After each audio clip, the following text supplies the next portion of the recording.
Great to see so many familiar faces I've had a chance to get to know over a number of years as we gather this morning to continue our celebration of President Trump's unprecedented and historic first 100 days in office, what are without doubt the greatest 100 days to begin any American presidency in the history of this nation.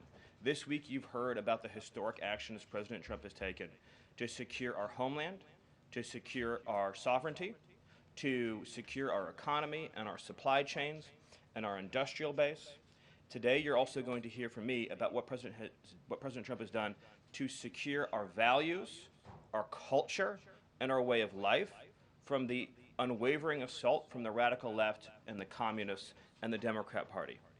One of the most significant crises that President Trump inherited upon taking office was the wave of racial discrimination, so-called diversity, equity, and inclusion policies that have taken over both public sector and private sector entities all across the United States of America. Perhaps the most dramatic example of this is that our air traffic controllers were being hired and promoted based on race and gender, not their ability to conduct our nation's air traffic. I would estimate that probably 90% of Americans would agree with the statement that airline safety should be based on your ability to keep, airline safety jobs should be based on your ability to keep planes landing and taking off and flying safely, not on what demographic box you check. President Trump has ended across the entire federal government all hiring, recruiting, retention, promotion, and training based on race and sex. This includes in our law enforcement agencies. So again, when we took office, even in sensitive law enforcement, national security, and intelligence agencies, we were hiring individuals not on their ability to carry a weapon, not on their ability to keep Americans safe, not on their ability to conduct sensitive intelligence operations, but based upon race and sex. And obviously, that is unacceptable.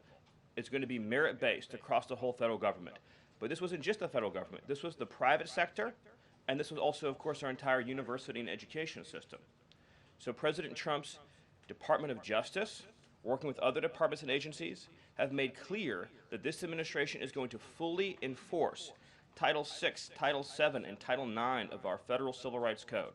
Discrimination based on race and sex is prohibited by law, and this administration will vigorously enforce that. And companies, small or large, that violate plain text of federal statutes will face appropriate financial and other penalties. This administration is not going to let our society devolve into communist, woke, DEI strangulation. We are going to have a system of merit, which is not just a social and cultural issue, it's an economic issue. When you hire, retain, and recruit based on merit, as President Trump has directed, you advance innovation, you advance growth, you advance investment, you advance job creation, you create the best and safest product for all Americans. When a citizen goes to, say, a hospital in a medical emergency, they don't care what race or sex their doctor or their nurse is. They want the best treatment they can get in that emergency. When they're flying a plane or when they're on an aircraft, they want that pilot to be the best pilot, the safest pilot, not caring what that pilot's race or sex is. This applies across the whole government. In particular, looking at our university system, this administration has opened investigations into universities across the country for violating, and we talk a lot about Supreme Court rulings, universities across this country are in plain and direct violation of the Supreme Court's ruling that affirmative action, as in racial quotas and set-asides, are illegal. Students must be admitted to universities on a color-blind basis. But we have demonstrated through clear evidence that our university system, including our medical schools, and perhaps particularly our medical schools, are engaging in race-based discrimination, racial set-asides, racial quota schemes, and other efforts to evade the Supreme Court's ruling, and again, the plain text of federal statute. So universities are on notice, and universities are already facing the financial consequences of their noncompliance with federal law. The clearest example that we're all familiar with, of course, being Harvard, which is engaged in repeat, systemic, and sustained violations of federal civil rights law. Another area of civil rights law that we talk about a lot, of course, is Title IX, sex-based discrimination. And this administration ended the Biden administration's policy and the Democrat Party's policy of allowing men into women's sports, men into women's spaces. We are using every single legal and financial tool we have at President Trump's direction to make it clear that schools and universities are and will lose federal funds, as you've seen in Maine, if you allow men to invade women's sports and women's spaces. And this applies to our whole K-12 system. The Department of Justice is also coordinating with state and local law enforcement to fight child abuse in our school systems. It is child abuse to change a child's gender, particularly if you do not inform the parents. In other words, if a 5-year-old or a 6-year-old goes to school, or a 7-year-old goes to school, and the teacher tries to turn the boy into a girl or the girl into a boy, that is child abuse. And this administration is treating that as child abuse. And it is a gross violation of parental rights. This also includes the administration's message to our hospital systems that they cannot and will not be allowed to use taxpayer dollars to perform chemical castrations and sexual mutilations of children. Castration surgeries, castration drugs, sterilization treatments of children are barbaric. They violate all sound medical ethics. They are completely unwarranted. They harm children for life irreversibly.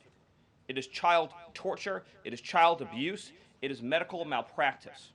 And so the Department of Health and Human Services, under the leadership of Bobby Kennedy, as well as the Department of Justice and other departments of this government, are making clear to our medical providers and our hospital systems that you cannot use taxpayer dollars to perform these barbaric procedures on America's children.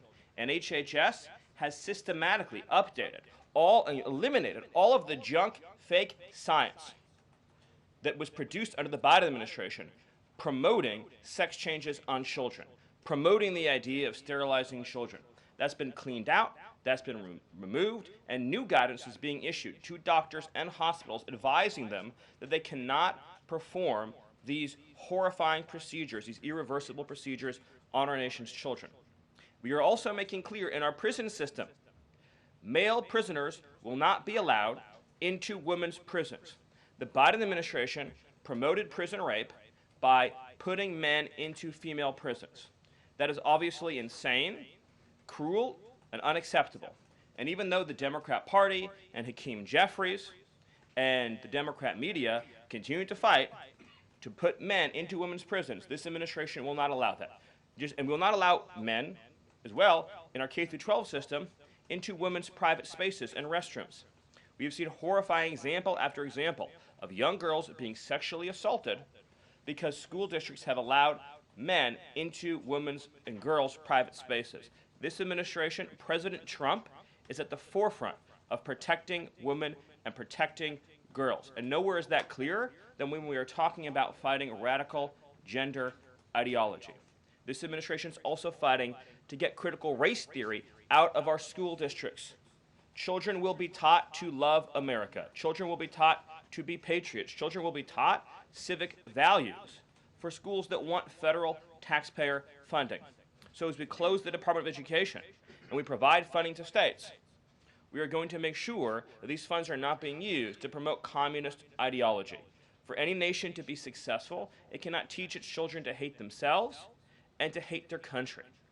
So these are a few of the areas in which President Trump has fought the cancerous communist woke culture that was destroying this country, where we were led to believe that men were women, that women were men, that racial discrimination was good, that merit was bad, and that safety and physical security mattered less than the feelings of liberal ideologues.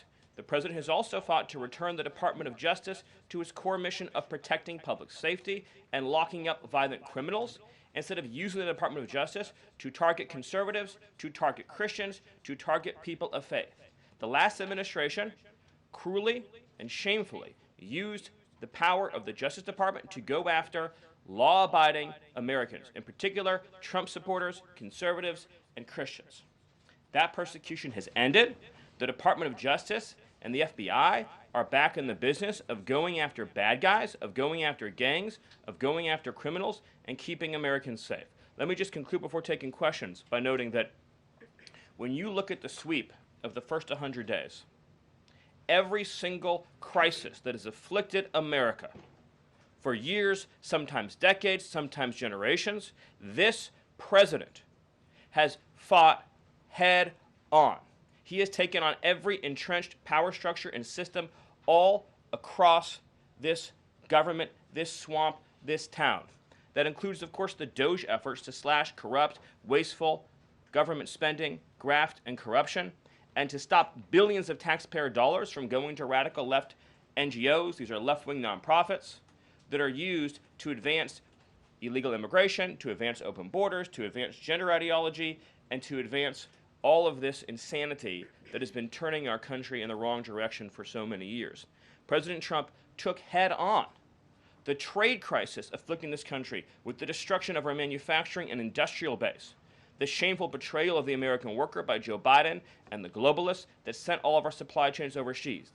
He took head on the catastrophe of mass, unlimited illegal immigration that was turning us into a failed third world state and achieved the lowest level of illegal immigration in recorded history without even a close second.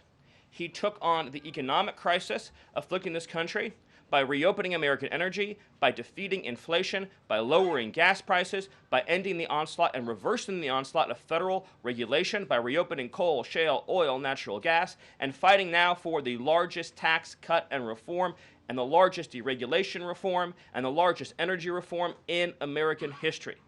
These are just some of the things that have ushered in the new golden age, along with his fight to restore the peace that we had for 4 years under the previous administration before Joe Biden sunk this planet into bloodshed and war in the Middle East, in Europe, and rising tensions in Asia. President Trump, in every area of conflict around the globe, has been fighting to restore peace, security, stability, harmony. So he inherited an economic catastrophe, a border catastrophe, a public safety catastrophe, and a cultural catastrophe.